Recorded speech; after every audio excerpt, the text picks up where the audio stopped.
good afternoon mga kalakwatsero. So medyo natanghali ang gising natin ngayon. Today is Sunday.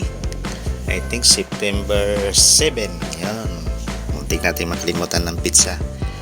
So ngayon mga kalakwatsero, gagala naman tayo din sa may Alaminos, Laguna. Mag-update tayo sa kanilang Islix de Arpor. Yan. Yung dalawang kalsada doon. No? Yan yung pupuntahan natin ngayon mga kalakwatsero. So ngayon, nandini na tayo sa may barangay San Felix, sakop na Santo Tomas. So almost 6 kilometers lang to. Galing din eh. Okay, continue tayo sa ating biyahe.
Pay muna tayo din mga kalakwatsero. Ito na yung Alaminos Santo Tomas Interchange.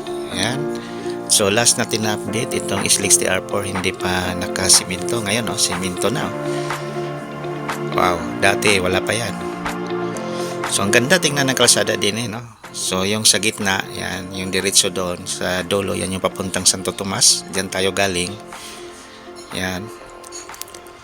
So ang ganda tingnan mga kalakwatsero yung mga kalsada din Tatlong malaking kalsada, mga highway yan, Maharlika Highway.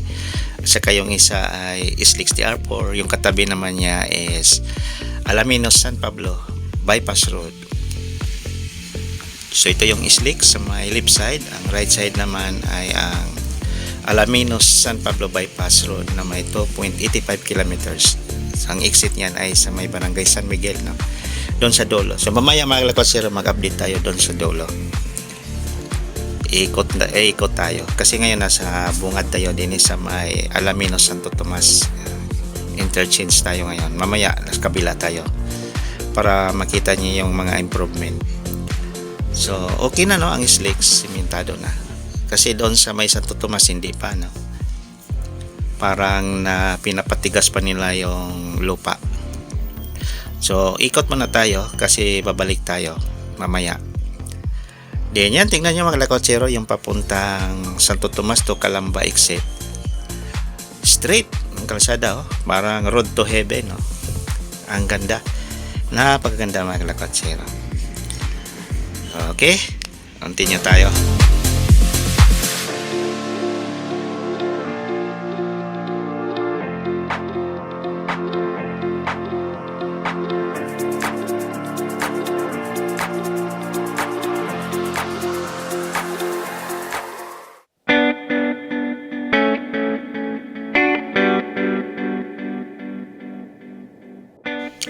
Okay, continue tayo sa ating lakwatsa.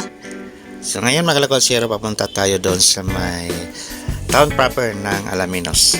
Silip tayo doon para may pakita ko naman sa inyo gaano kaganda itong Alaminos, Laguna. So tara na.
So tara na mga kalakotsero, ito na naman yung town proper ng Alaminos, Laguna. Napakaliit lang to na bayan pero napakaganda. So meron itong population na almost 54,000 at meron itong household na almost 14,000 din. So maganda itong Alaminos mga kalakotsero. Kapitbahay lang to ng Santo Tomas City, Batangas. So almost 12 kilometers lang to from Santo Tomas. Din sa San Pablo naman nasa mga 10 kilometers. Parang nagitna siya. So din medyo matraffic kasi nasa harap na tayo ng pamilihang bayan ng Alaminos. So, kaliwat kanan na yung mga commercial din mga kalakotsero. So mamaya pupunta tayo doon sa kanilang simbahan mga kalakotsero. Okay, continue tayo. Here we go again. Time is up and I'm calling up my friends. Ain't no wonder why, ain't no wonder I too. Here we go again. Call me up and you wanna be my friend. I'm the one you ride, I'm the one you ride to. If you don't wanna change, ain't no place to hide, ain't no one to run to. If you don't wanna change, I can help you out, I can help you out, I can help you out, I can help you out, I can.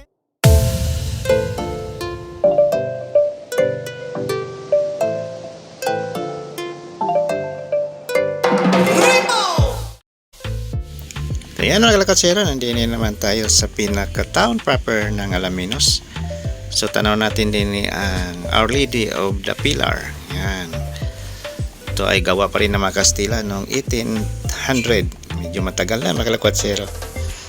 So itong Alaminos, meron itong sakop na 15 barangays. Yan. Medyo madami-dami din, no?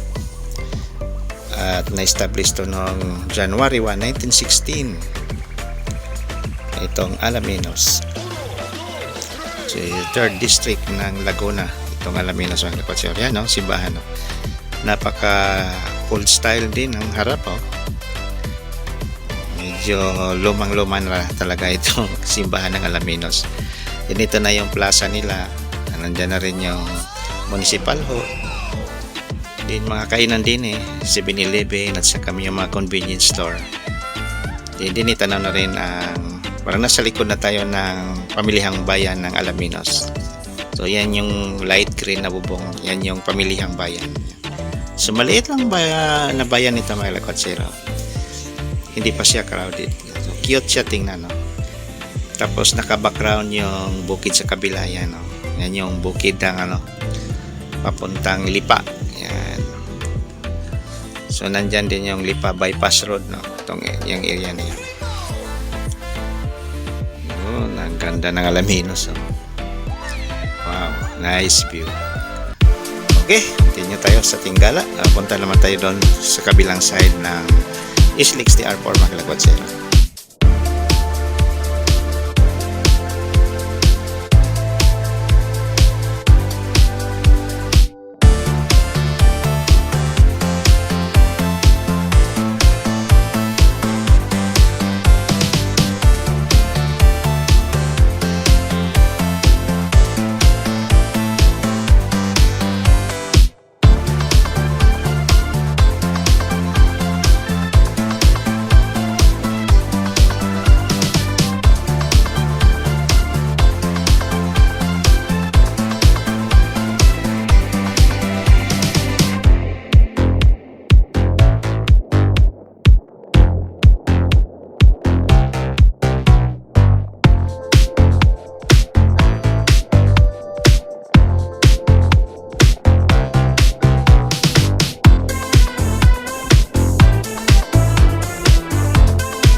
So yan mga kalakotsero, nandito na tayo sa may opposite side.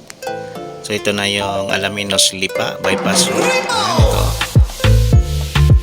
Dadaan yan doon sa may bukid. Napakalaking kalsada din yan mga kalakotsero. So ito na yung Islix TR4. Ayan, update din natin. So ito na rin yung Barangay San Miguel, sakop ng Alaminos. Ayan. So tanaw din natin ang exit ng Alaminos San Pablo bypass road din. So nag-connect na itong dalawang bypass road, Alaminos at saka yung Lipa. Din ito yung Islix TR4. Ang ganda ang ganda tingnan mga kalakotsero. So grabe no, ang mga kalsada din napakalaki pa naman ang mga kalsada. 3 lanes both sides yan, yung papuntang Lipa. Then itong sa may left side natin, may kalsada din yan, no? Bypass road din yan, diretsong Laguna na yan. San Pablo, Laguna yan. So yan, at least sa sunod i-update natin yung kalsada na yan. So grabe mga kalakotsero, ito na yung kalsada na kukunik ng Laguna at saka Batangas. Yan, itong Lipa, Alaminos bypass road.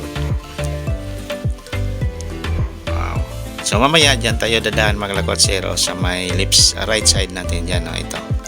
Ito na yung Alaminos San Pablo bypass road. Itong binabaybay natin. So ito na rin yung Barangay San Miguel. Itong area na to, San Miguel. Kabarangay ko lang pala ito, Barangay San Miguel din Santo Tomas. Ito naman ay Barangay San Miguel, Alaminos. So okay, dito lang tayo mga kalakotsero. Continue na tayo sa ating gala.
Tara na mga kalakotsero, balik na tayo doon sa may Santo Tomas City, Batangas.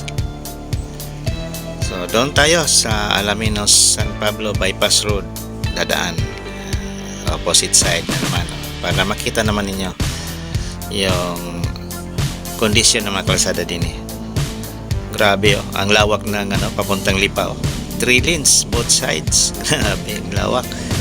So right turn tayo mga kalakotsero. Ito na naman yung Alaminos San Pablo bypass road. Yan. So ito ay may haba na 2.85 kilometers. So ito naman mga bypass road, ginawa lang ito mga kalakotsero para mabawasan yung traffic, yung volume ng sasakyan papasok doon sa may town proper ng Alaminos. Kung kayo ay diretso ng Bicol, Quezon, dito na kayo dumaan. Huwag na kayo dadaan doon sa may loob ng Alaminos kasi napaka-traffic. So kita naman nyo kanina. So din makasave tayo ng oras at saka makatipid tayo ng fuel. Mahal pa naman ang gas ngayon. So yan ang purpose ng bypass road. Then pangalawa, yung mga farm natin, farm to market, mapabilis. Ang economy naman makapag-benefits naman. Mabilis yung transportation ng ating mga farm from Laguna to NCR o Batangas to NCR. So yun talaga ang purpose ng mga bypass road mga kalakotsero. Sipansin naman din natin left and right yung mga farm. So yan, ito na yung Harlika Highway, papuntang Santo Tomas na tayo. Pa-exit na tayo sa Alaminos. So, ito na yun mga kalagwatsero. So, dito na lang. Maraming salamat po sa inyong pagpanood. And thank you very much sa ating mga bagong subscribers. Maraming salamat po sa inyo. So, dito na lang. God bless us all. Thank you. Bye-bye.